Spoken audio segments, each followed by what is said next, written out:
everyone. My name is Pamela Singh. So I am part of the group 1. So now our topic or our experimentation is entitled Effects of Force on the Object. So our objectives or learning outcomes is, the first one is to explain the effects of force applied to an object. Number 2 is practice safety measure in physical activities and proper handling of materials. Number 3 is describe the force exerted by the magnets.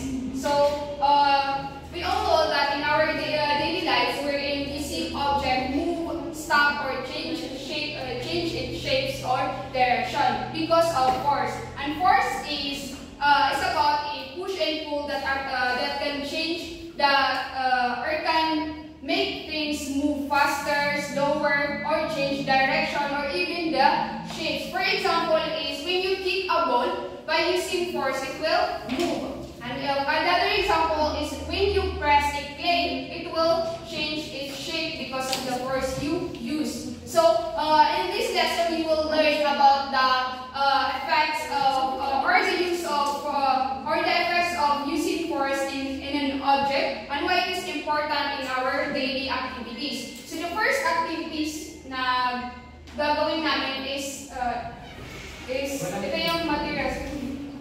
Ito. So, ang kailangan ng materials for the first activity is rubber bands, which is ito, yung sa kanang wood. Okay, the direction, place the rubber band on the table. Number 2, observe the position of the rubber band. Number 3, with the clasped hand, exert gentle force to the rubber band without touching it. Note that the new position as well as the distance covered by the rubber band, and now exert more force. So, ang gagawin natin is, for example, ang sinabi niya kasi dito is clasped hand. Di ba gano'n naman kayong so kapag baka, which is gagamitin mo is ganito. Tapos yung rubber, for example, we have 20 rubbers. So, ilalagay mo siya dito, then you're going to use a force to move the rubber band. Now, first, ang gagawin mo is i-move mo siya in a gentle way. Then, next one is in a parang sa force sa pag-usan parang may letter difference o gentle force. So, ito high force. So, who wants to volunteer? Dalawang volunteer from group 2.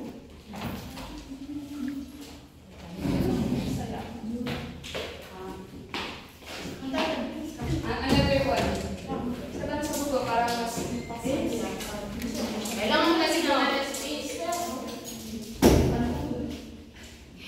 Di ba kailangan mo sa upuan yan? Kapatan yan. Nagigad ko yun. Yoga.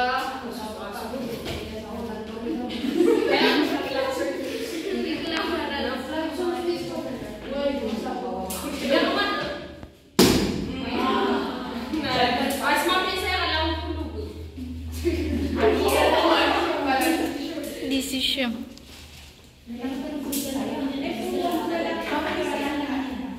First na gentle muna. Ako man is na gentle, pero napapala. Ano rin, hindi ko pa pala. Gentle na yaw, gentle.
using force.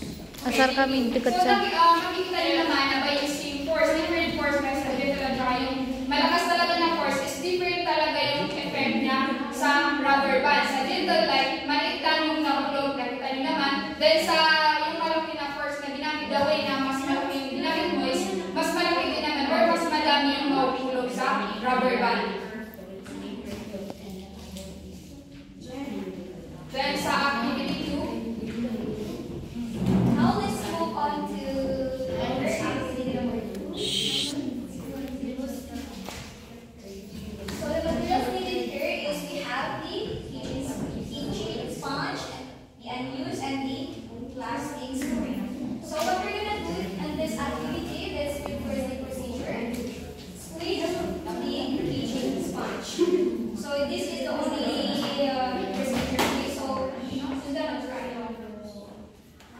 Squeeze the keychain sponge or yung iba spray and observe what will happen next.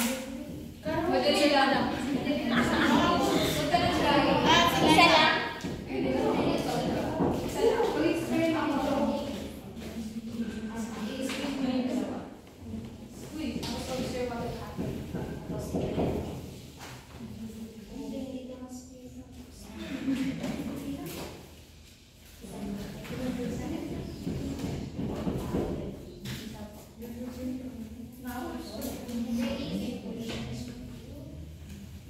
What happens when you squeeze your head? First is sponge. I realized na yung sponge is mas squeezable siya. While the other one, itong stained plastic is parang hindi siya gaano mas-squeeze. Now let's work what happens when you unsqueeze it. What mangyayari? Kapag ibalik siya, sa dati. Ito, yung parang plastic spring is parang wala nangyayari. But this sponge is parang may nag-go siya ng konti. Now number 3, what does sponge show?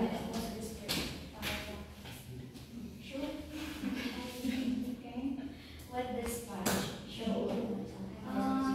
I think is, yung sponge kasi is siya made of foam. So, kaya squeezable talaga siya.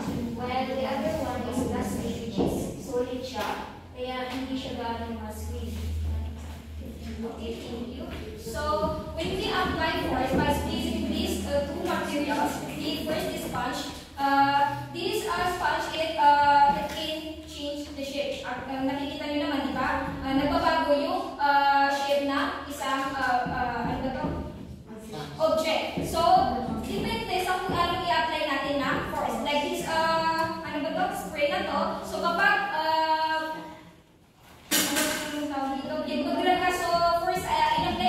this also can change the shape of this spray. So now, what happens when we spray it? Diba kapag binalik natin siya, nababalik siya sa kanyang dati ano. So, unlike this, also this spray, na kapag i-squeeze natin siya, is mabilis bumalik sa dati yung ano niya, kasi nagbabago siya.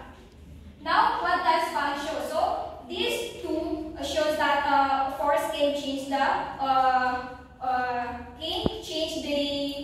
shape of the object. These two objects depends on how force you apply these two. So that's all for activity. So now let's move on to our activity 3, which is inflated balloon. So meron tayo dito balloon na lumaki siya gamit yung air or yung gas. So who wants to volunteer to demonstrate? Lotfia.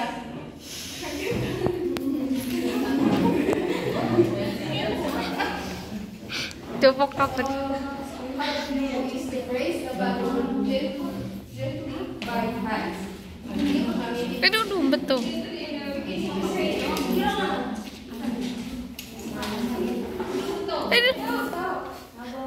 Gently, mamu.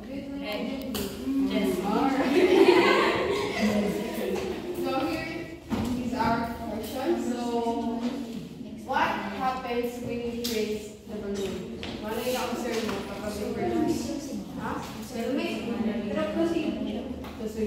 Okay, next. What happens when you release your hand? Bumabalik yung shape. Number 3, what does the process of squeezing and releasing show? So, ano yung ano?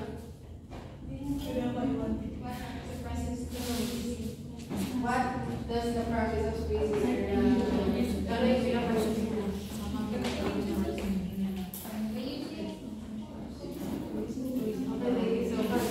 So, meron tayo nga ditong balloon, and kapag ni-play, what happens when you press the balloon? So, kapag ni-press natin yung balloon, is, di ba, inflated balloon siya, na lumaki siya gamit yung air. So, kapag ni-press siya, nag-compress yung air sa loob ng balloon. Kaya nag-change yung shape niya. Next is what happens when you release your hand. So, nakita nga natin, di ba, na-change yung shape niya. Na kapag release natin yung force natin or original shape ito. So, ano nga ba yung,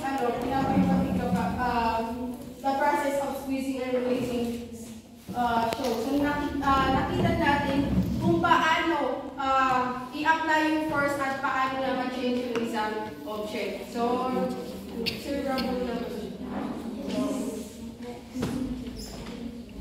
Everyone, so let's proceed to the activity 4. So before we start, I guess one volunteer from the group. Who wants to volunteer? Ibrahim.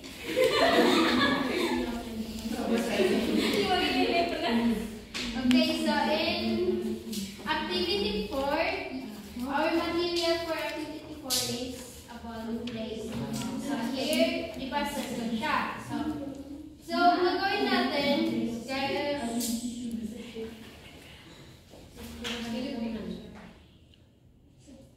yan yung materials natin about play and okay, so the first direction is you press the ball of play with your hands. Press the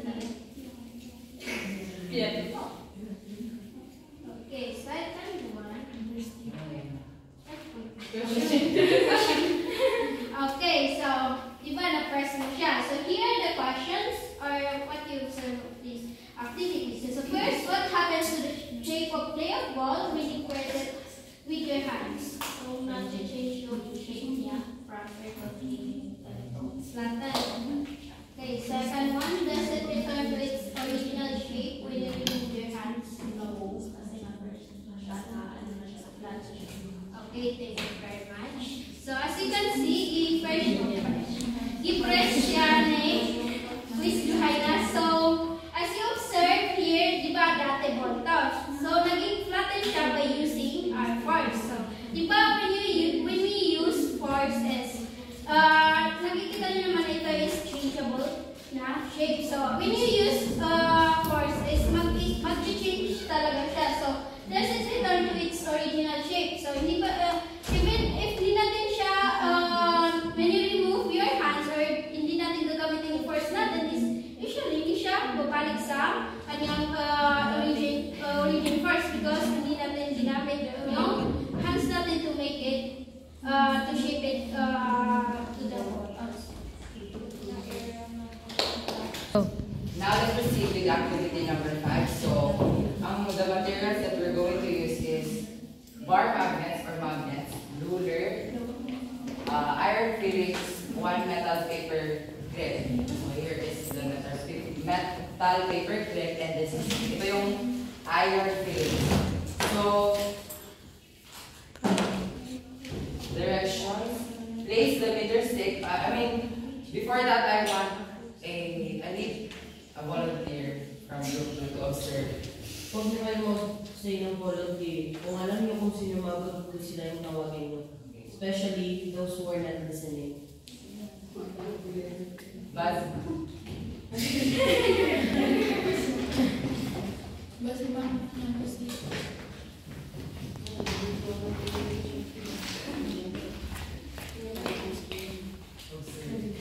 So, first is to place the meter stick on a flat surface.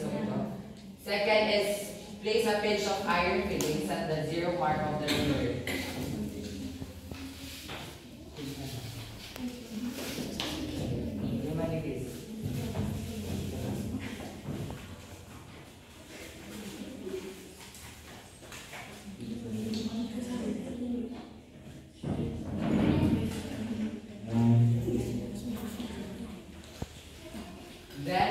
Position the magnet at the end of the ruler. Move the magnet along the ruler. So slowly is i-move mo siya.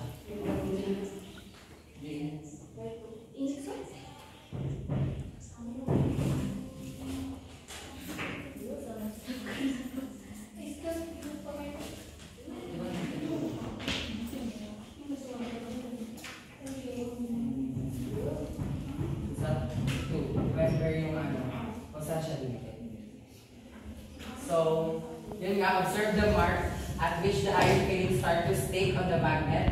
So, record the distance. So, nung gimove niya yung magnet is dumikit yung iron filling dito sa 2 cm. So, next is, okay, remove.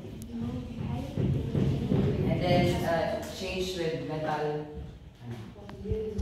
paper clip. Ito naman. Ano siya?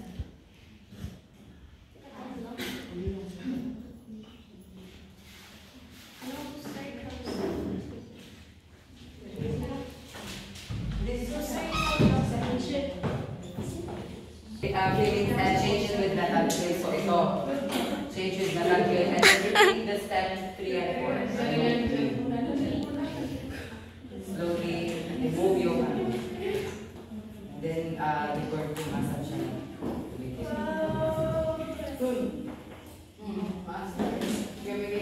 Sa 3.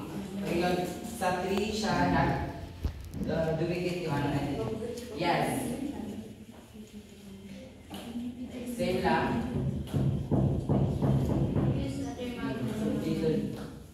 So, the question is, compare the distance of attraction within. This is metal paper clip and iron filings. Which one gets attracted at the shorter distance? The iron filling. Shorter distance. Why? Because sa iron filling, yung di-control yung magnet is sa 2 siya. Sa paper clip naman is sa 3 yung distance. Number 2 is, compare the distance of attraction with the 2 magnets. Which of the 2 magnets do you think is stronger? Between the two magnets na ginamit natin, asan yung mas?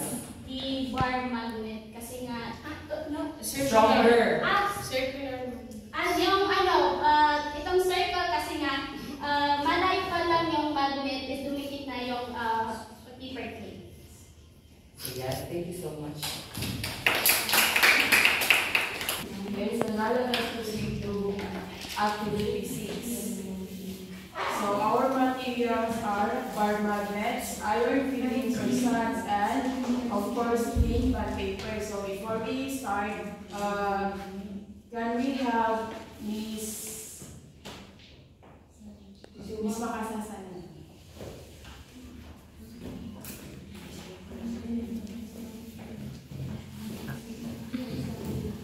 Okay, so first one, we have to receive the bar magnet.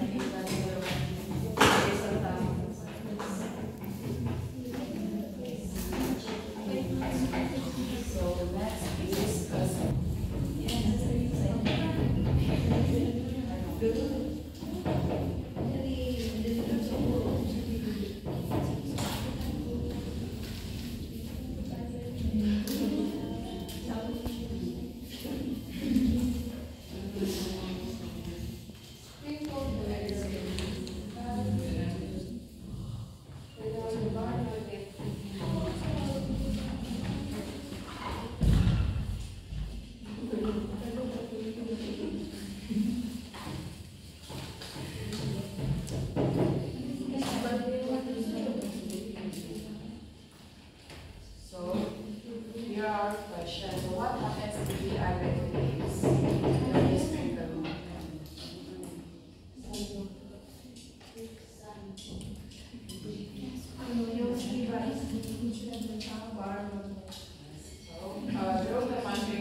magnet are the iron filings concentrated. So, sa spectrum mo, saan mas attracted yung iron filings sa magnet?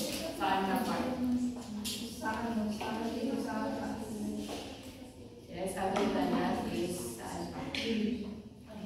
Yes, so, thank you. So, as we can observe, yung sa bar magnets is mas, di ba sa bar magnets we have two sides, yung sa north at saka sa south. Then, based doon sa observation natin is yung yung iron filings is mas focus siya sa two sides ng bar magnet, which is yung sa south and north, kasi yun yung may pinakamalakas na magnetic force. So, that would be all for my part.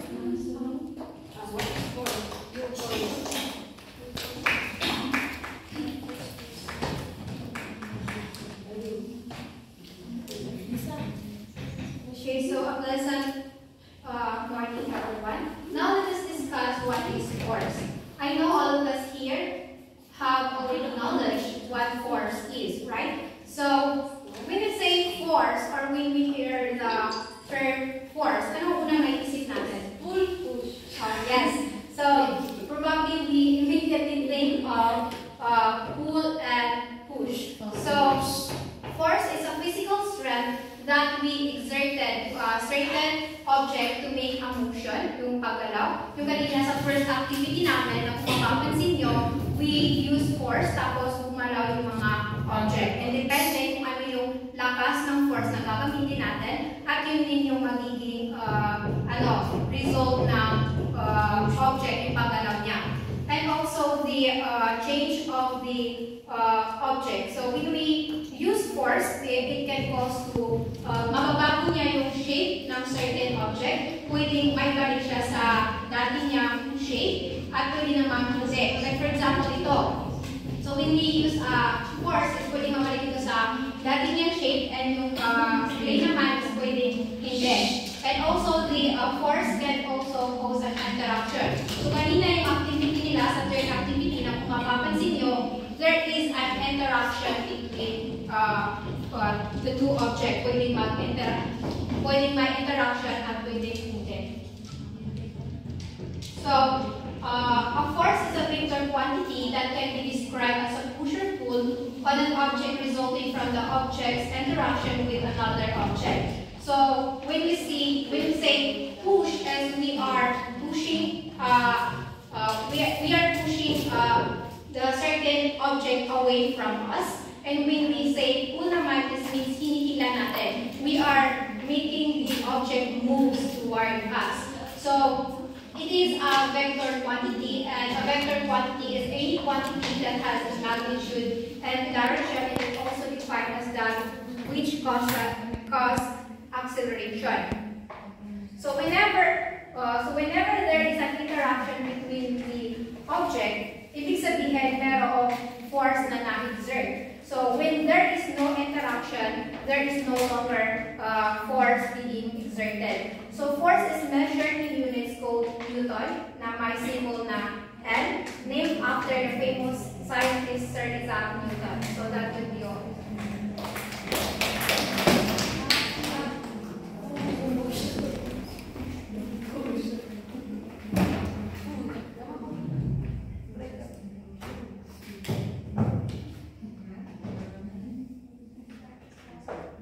Okay, so let's proceed to the effects of force. So, di ba may ginawa kayong mga activity kanina. Actually, it composed of 6. So, these are the effects of those activities, no? Kung bakit merong force yung activity na ginawa nyo kanina.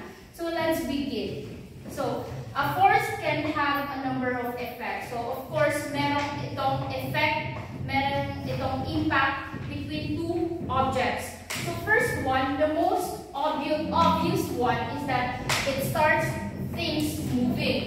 When a stationary ball is given a force, as it is kicked, it moves. Like for example, is this ball. When you kick this one, no, that is a force. You push the object towards that direction. So that is called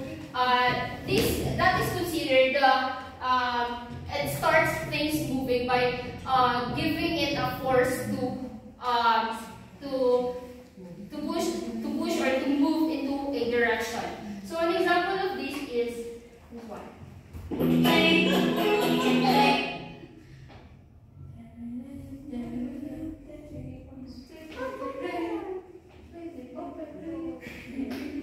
So, di ba, nakita niyo sa video na yung mga bata is they move the ball towards direction na So, that is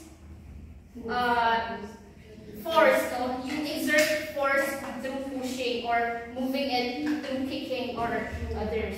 So, the second one, it also stops things which are moving. When a footballer traps a ball, he stops it by applying a force to it with his foot. It can change the speed of an object, either speeding it up or slowing it down. So, it, of course, pag, like for example, is yung mga football players, one of the techniques para ma-stop yung bola is you will, pag pupunta na yung bola sa'yo, you will just put your feet or foot on it para mag-stop. So, that is paano pa-stop ang isang bagay from moving. So, another example is this.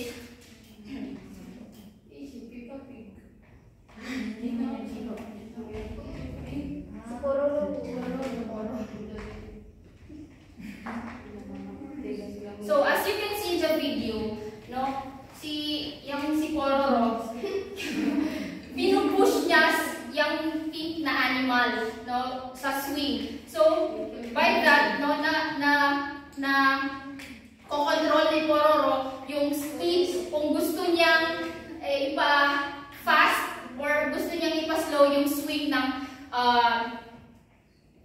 swing. So, yun.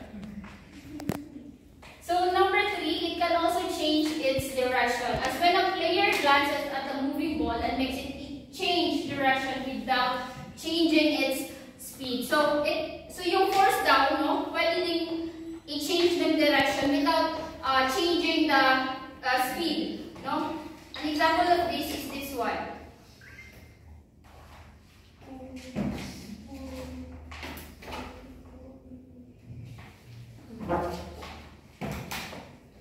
So, nakita nyo yung tatlong bata is they kick the ball papunta sa isang bata na naman without changing its speed, Kung slow ito, slow lang kick niya ito towards the another child. And then the fourth one, a force can change the shape of an object. So this can involve stretching a rubber band or squeezing a ball, as well as changing the shape of a car when it collides with the wall. But some objects regain their shapes on removal of the force. So, an example of this is yung clay na ginamit kanina. Di ba kanina circular to? So, when, sino yung squeeze? Ibrahim. So, when Ibrahim squeezed this one, ginamit na niya ng force. And then na-deform or nawala yung circle na shape. But, mariregain din yung shape after the removal of the force. Makakabuo ng bagong shape ang pag ginamitan mo ng force or how you squeeze it is magkakaroon ka ng bagong shape which is a circular but a flat one. So, some objects do not regain their original shape after the removal of the applied force. So, like for example is yung car collision. Pag may car collision, yung mga damages between the two cars, hindi na yun maibabalik. Kailangan mo pang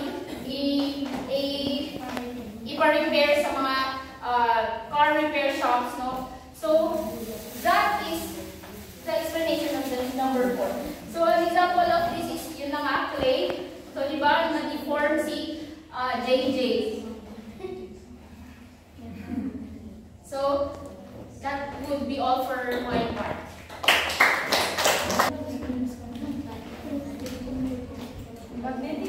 force.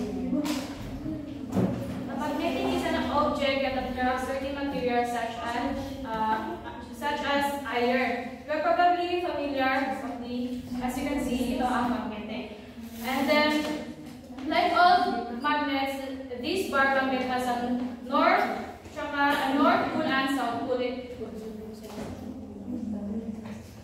North pole, Isa pa. Isa pa.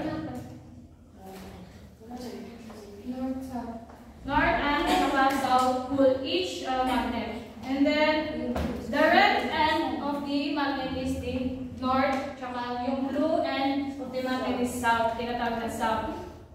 And then, the poles are region which the magnet is strongest. What would happen if you have the bar magnet along the line between the north and south pole? If ikakat natin ito, akala natin is matatapos na yung south niya. For example, ito, north is makakat na dito. Pero, every magnet kasi, even though you cut the magnets, magkakaroon talaga siya ng south tsaka pole.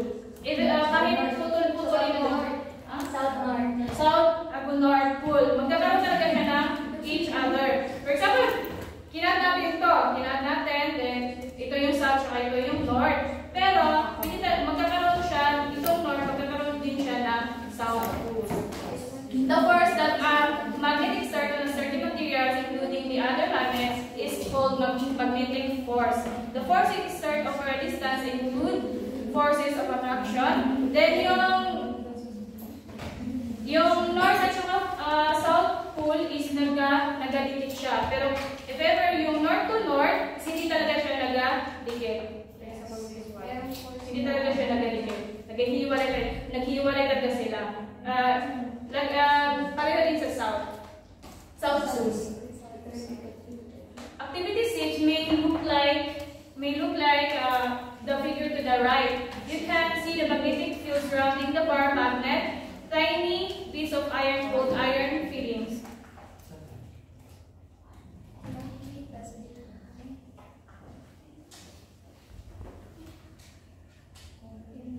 Iron field. Yan yung magnetic field na nag-surround sa magnet. And the yan pala yung tiny bits of iron called iron fillings are placed under a sheet of paper. When the magnet was placed on the paper, it attracts the iron fillings. Tsaka magkakaroon din siya ng pattern. As makikita niyo sa pictures, nagkaroon siya ng pattern.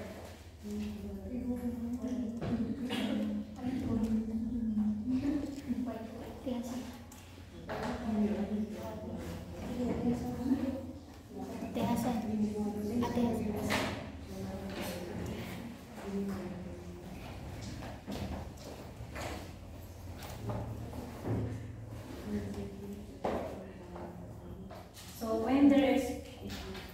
when there is the interaction between two objects, they exert a force on each other. So pagka meron daw interaction ng dalawang objects, so nagkakaroon sila ng force.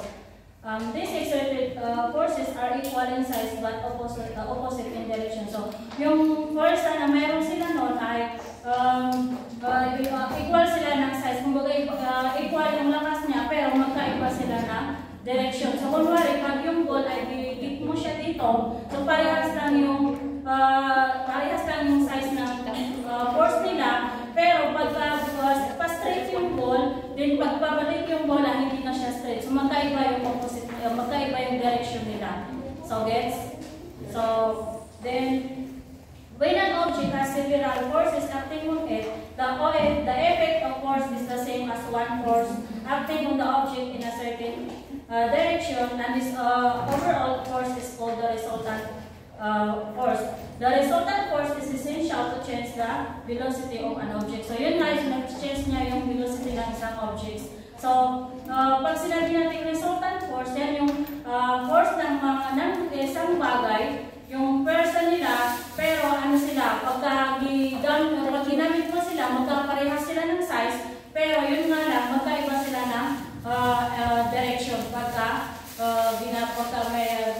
kunwari pag itik mo yung bola, so diretso siya, magpo-forward siya, pero pag pabalik na yung bola, hindi na siya diretso. Pwedeng iba yung direction na puntahan niya. So that is the resultant force. Yes, ma'am. So, yun yung na-change niya yung velocity ng isang object.